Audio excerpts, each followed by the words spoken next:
Greetings, captains, and welcome back to World of Warships and another work in progress ship. This wasn't actually meant to be the video that was up, well, not even today, yesterday really. I edited this together yesterday and then I'm recording it today, but the VOD from my CK2 birthday livestream was supposed to be up and it's just been stuck in processing purgatory. So here we are doing this instead, and it's still fairly pertinent, I hope, what with it being one of the European destroyers, and it's also one that did feature in my live stream that I did of the European destroyers, but I think I only played one game in it, so this is a slightly more focused look at this particular ship.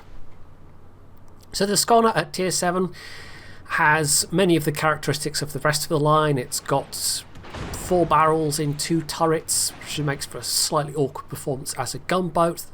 Not particularly fast firing 120 mils either, but they're good enough to do a bit of damage. It's just you're not going to outgun a lot of enemy ships.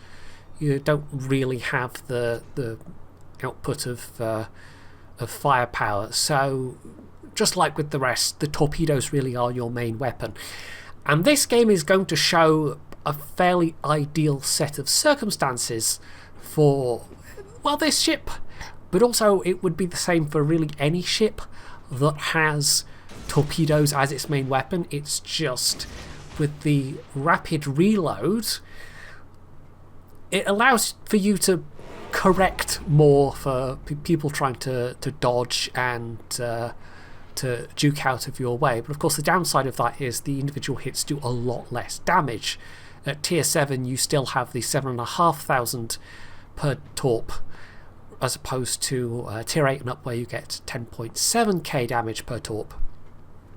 That's not even counting torpedo damage reductions, of course, and when you take that into account, the torps on this really aren't particularly powerful at all, so it all becomes about that volume of fire that you can put out as opposed to devastating individual hits. So, no luck with doing any particular amount of damage to that German destroyer there, the Z-23, but we've scared them off. We know the cap is free, and crucially, I can outspot them. That's one of the nicest points about this. It's not especially fast. Of course, it doesn't have the smoke, and the AA isn't nearly as powerful for the tier as the tier 10s or even the tier 9, but for all that, it does have really good stealth, smoke notwithstanding, for a tier 7 destroyer. You can get it down to 6 kilometers, and a lot of the tier 7 destroyers, especially the more gunboat focused ones, have to contend with ranges of 6.6, 6.8, or what's the French tier 7? That's probably even worse. It can be pretty awkward, especially when you're down tiered, and this is a tier 8 game. However, having said this is an ideal game for me, what heavily contributes to that is the fact that there's no carrier and there's no radar. So really, as long as I can get myself into a position to use the torpedoes readily, then I should be in the chance of being rather effective. Now my division mate Fuwas here has already smacked this Megami and put them on very low health, and so I'm taking the risk here. I know they have the 155s because they've hit me already, and given that I am trying to cap this, it's possibly not the smartest idea in the world, but it wouldn't take a lot to kill this Megami. Unfortunately, all my hits are shatters, because the 120mm guns don't have a particularly huge amount of penetration, and even if I'd gotten a fire out of that couple of hits, it would have killed that Megami on that amount of health, but sadly it was not to be. I do get a bit more luck in terms of return fire, however. They managed to all miss me, and so I don't have to spend any additional time capping. So that's us finally got a cap, but we are still not doing well on points at all. And at this stage I was thinking about where I was going to go next, so I can either head over to the sea cap and try and contest with the destroyer over there, or I can head over to the other side. Well, I don't even need to at this point, the Z-23's just died to the Fiji, but looking at the composition of the various ships. I mean, I could have gone to the other flank and tried to tackle the Akatsuki, but I decided, given how many battleships are pushing around on this side, and given that our ships are pulling back, and given that they don't really have anything that can outspot me nearby, the only thing that could spot me now is the Akatsuki. This is really just about perfect for any torpedo destroyer. As long as I don't screw it up and get myself spotted, then I should have a pretty good chance of doing some damage here. Of course, once the torpedoes start streaming in their direction, at that point the element of surprise is basically gone, but that's not unique to this ship, and as I said, the quick reload means that you can better cope with people dodging and reacting to your presence by just continually putting out torpedoes. However, I'm doing a lot of howevers in this video. Because the torps don't do a lot of damage, it's going to take a fair few hits to actually kill anything. That's the major downside. In this case, though, I'm getting some flooding off the Vladivostok. And I think I'm right in saying around about a third, or just under a third of my damage in this game total will be from flooding. Once upon a time, these destroyers, just due to the nature of the fast torpedoes and the fast reloading torpedoes, would have been considerably more lethal, just because flooding would have been a much more dangerous thing for battleships in particular. But that's not the case these days. So you're relying more on a mix of getting lots of torps out and getting flooding where you can manage to get it.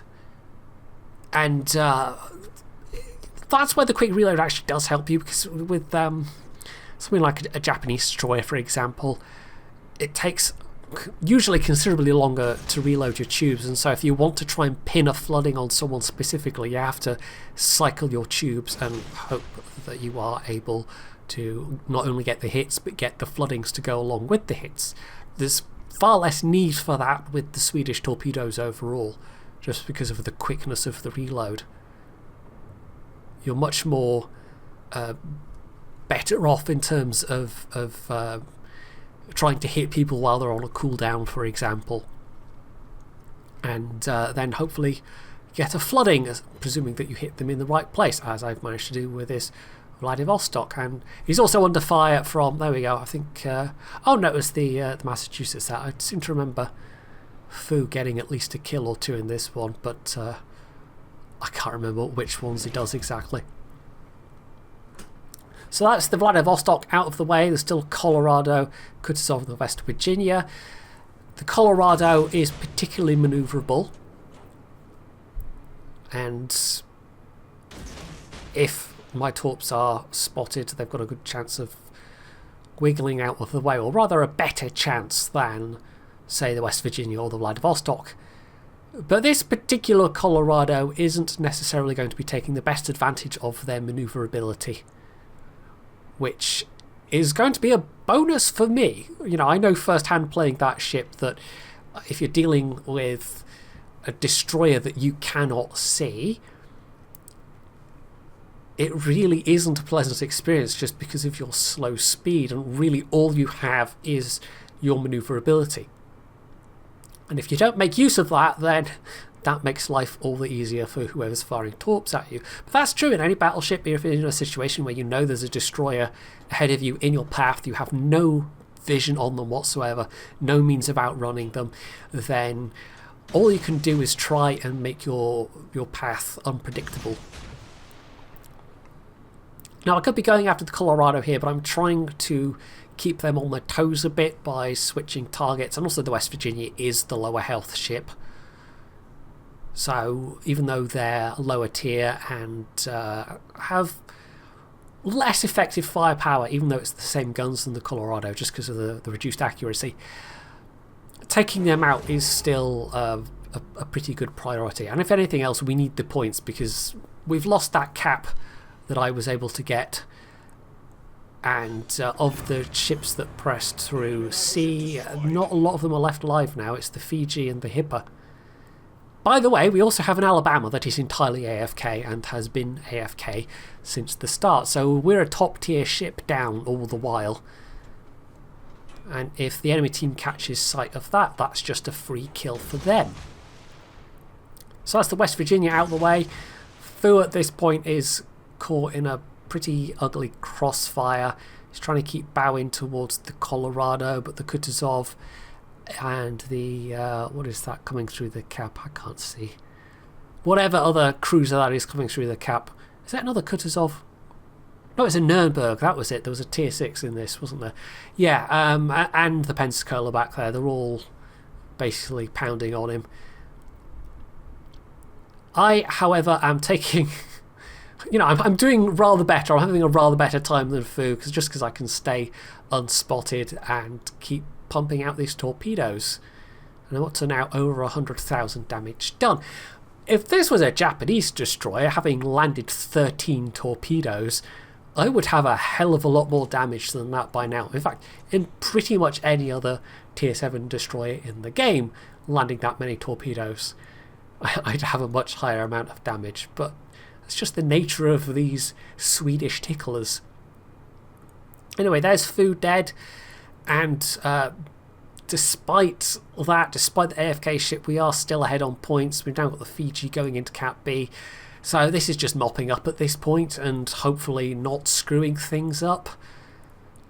It's going to be a lot easier for me to try and hit this Kutuzov, hit the Colorado than the Kutuzov, although the Colorado is absolutely alerted to my presence at this point. And they have made some course changes, but they're not actively varying their course as they go. It's just they're varying their course as they're adjusting to fire on other surface ships. This doesn't, to me, seem like they're taking evasive action with the knowledge that there's a destroyer nearby that's already hit them multiple times. So this Colorado was definitely making it easy for me. There was no element of surprise here. This was just me taking advantage of someone that was letting themselves be taken advantage of, which is always nice in a destroyer. So more flooding. It's not going to be enough to kill them though.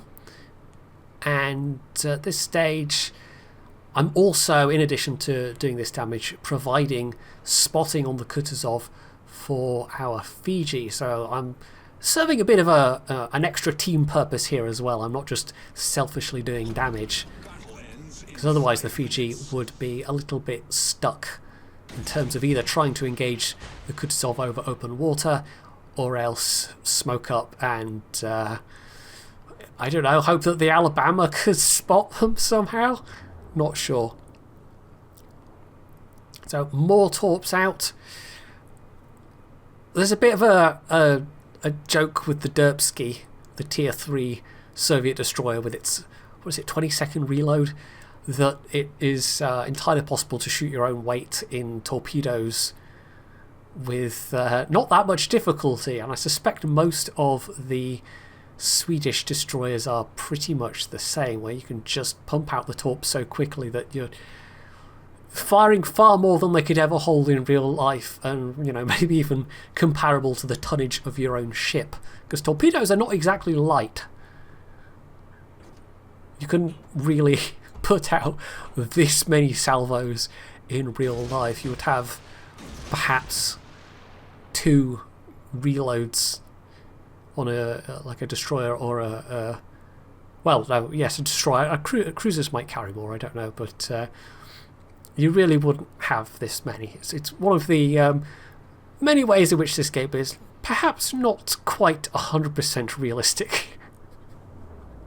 I don't know if people have noticed that this isn't actually a hardcore simulator.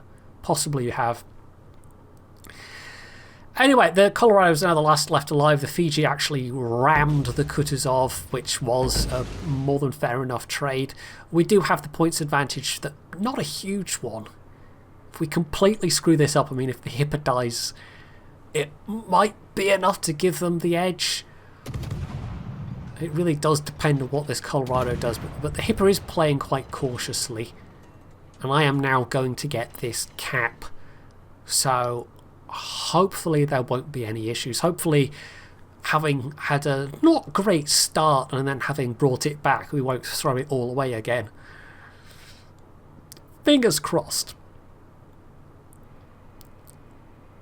So, there's an outside chance I can get a fire here, but yeah, these aren't particularly high fire chance shells. So, I'll tell you now, the answer is no, I'm not going to get a fire. I didn't get a single fire in this game. Not that I fired my guns a lot in this one, but it would have been nice, and the fire probably would have finished the Colorado. As it is, I've now got to guess which side he's coming round on. Was he making a sharp turn to come round through this gap, or is he going north still? Well, we're about to find out. The Hipper has swung all the way south, like I said, being appropriately cautious and waiting for me to spot. And if I get spotted here, well, it might be a little bit nasty, but it should be survivable. But as it is, no.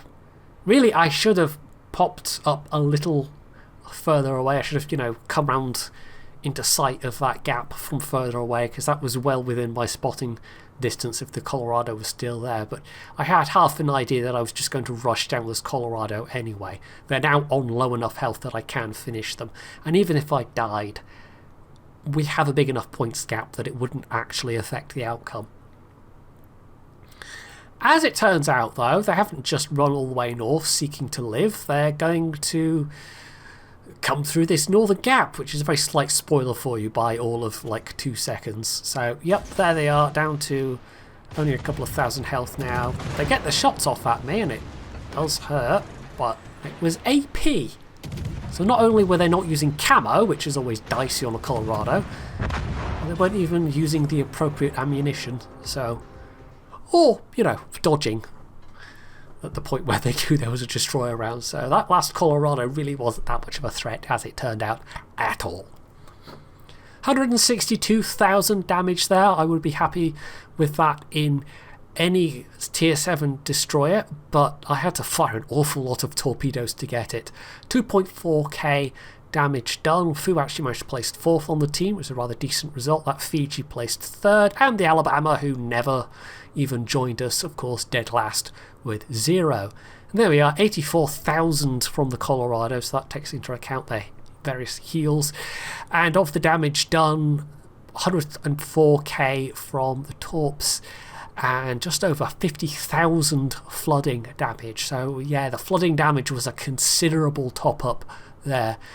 If you subtract that out of the equation, you know, it would have still been a decently impressive game, but the 100,000 damage for 22 torpedo hits is pretty weedy, really. It just gives you an indication of how little impact the individual torps on these destroyers have. It really is that ability to keep this constant stream of torpedoes going. And of course, if there's a carrier in play, or radar in play, or lots of ships stealthier than you in play, then they can considerably disrupt your ability to do that. So yeah, this line of destroyers as a whole is just like any other torpedo based destroyer, in that it's really feast or famine.